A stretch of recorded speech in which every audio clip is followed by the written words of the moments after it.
banyak pertanyaan, nama yang tidak muncul di ketika mau mendaftar. Nama yang tidak muncul ketika mau mendaftar.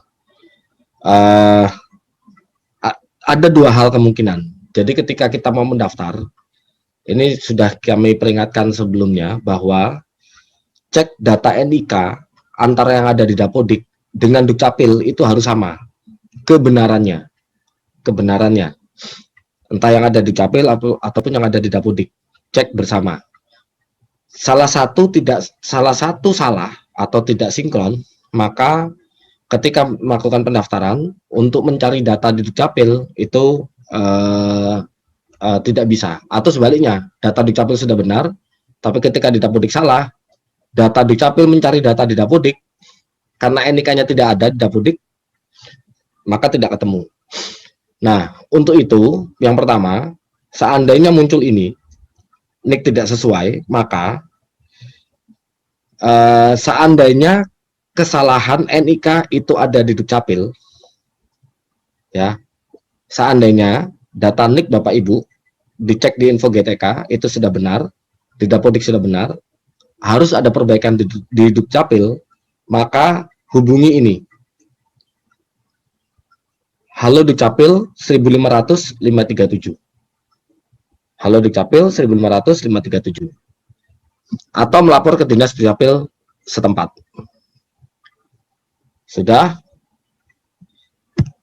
Ini saya lanjut aja nih, mudah-mudahan Bapak Ibu sudah selesai masalah pembuatan akun. Ini pasti kalau ini tahapan ini Bapak Ibu sudah lewat, ini kan hanya mengenai pertanyaan-pertanyaan akun Bapak Ibu, password dan segala macamnya. Ini nanti bisa Bapak Ibu ingat untuk kemudian dilakukan login. Terus ini data KTP segala macam sudah, lalu ada resume data. Setelah itu dari data yang sudah masuk, kita lanjut ke login. Nah, di sini tadi sudah didapatkan NIK-nya. NIK tadi diharapkan di Dukcapil sudah oke ya.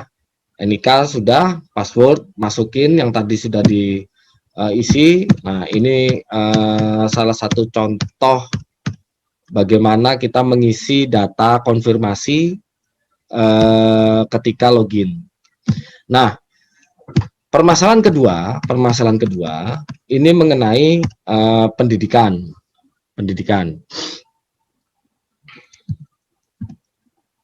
Oh, sebelumnya.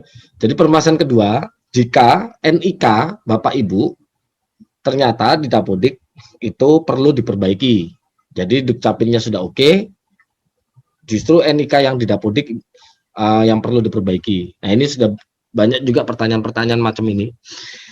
Perlu diperhatikan, Bapak Ibu bisa memperbaiki NIK di Dapodik tanpa harus menunggu aktivasi Dapodik di semester kedua ini atau semester 1 tahun ajaran baru. Biasanya kan Dapodik begitu sinkron, begitu aktif, ini baru Bapak Ibu bisa melakukan perbaikan data. Ini khusus untuk P3K, maka data perbaikan khusus untuk perbaikan NIK itu bisa kita buka tanpa harus menunggu aktivasi Dapodik di semester ajaran baru. Bagaimana caranya? Ini ingat ada dua langkah. Harus ada dua langkah. Yang pertama, perbaiki data di aplikasi Verval PTK dulu. Data di aplikasi Verval PTK dulu. Ini yang biasanya dimiliki oleh dinas ya, aplikasi ini. Perbaiki data di Verval PTK dulu. Sudah? Setelah aplikasi Verval PTK diperbaiki, ini tadi catatannya jika Dukcapil sudah oke ya, sudah benar, perbaiki data di aplikasi Verval PTK. Setelah itu biasanya kan menunggu approval. Ini tidak. Setelah itu langsung masuk ke info GTK Bapak Ibu. Ini ada tombol di sini untuk update NIK. Di tombol di aplikasi info GTK Bapak Ibu ada tombol di bawah, klik untuk update NIK. Oke. Ini ada 2 langkah jadi ya, jangan cuma dilakukan salah satu. Pertama verbal PTK, perbaiki, lalu info GTK, perbaiki. Setelah itu mudah-mudahan bisa melanjutkan ke langkah pelamaran berikutnya. Selanjutnya, permasalahan ijazah verbal dapodik. Yang perlu Bapak Ibu ketahui, tidak perlu memusingkan jika ada perbedaan nama, misalnya teknik elektronika atau teknik elektro. Misalnya, yang ada teknik elektronika, saya itu teknik elektro atau sebaliknya. Itu tidak ada masalah karena di sini sudah menggunakan coding. Ya. Jadi jika Bapak Ibu belum melakukan verbal, itu pasti nanti di aplikasi SCASN akan diminta untuk melakukan verbal ijazah terlebih dahulu. Lakukan kondisi verbal ijazah di info GTK. Jika belum, jika sudah, ini tadi udah nggak ada masalah berarti ya. Ada 2 cara.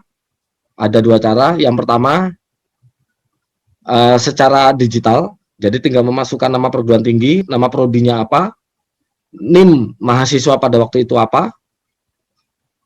Ketika cek, maka akan muncul nama Bapak Ibu seperti ini. Ini langsung. Kalau langsung sudah nggak ada masalah. Namun jika tidak ditemukan, jika di dalam database nama Bapak Ibu tidak ditemukan ijazah itu, maka dalam database kelulusan perguruan tinggi, maka akan muncul tombol unggah dokumen. Setelah muncul unggah dokumen, Bapak Ibu bisa klik, maka upload ijazah Bapak Ibu.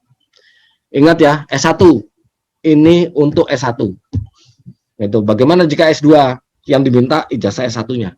Karena linearitasnya ini nanti akan dinilai berdasarkan dari S1 Bapak Ibu.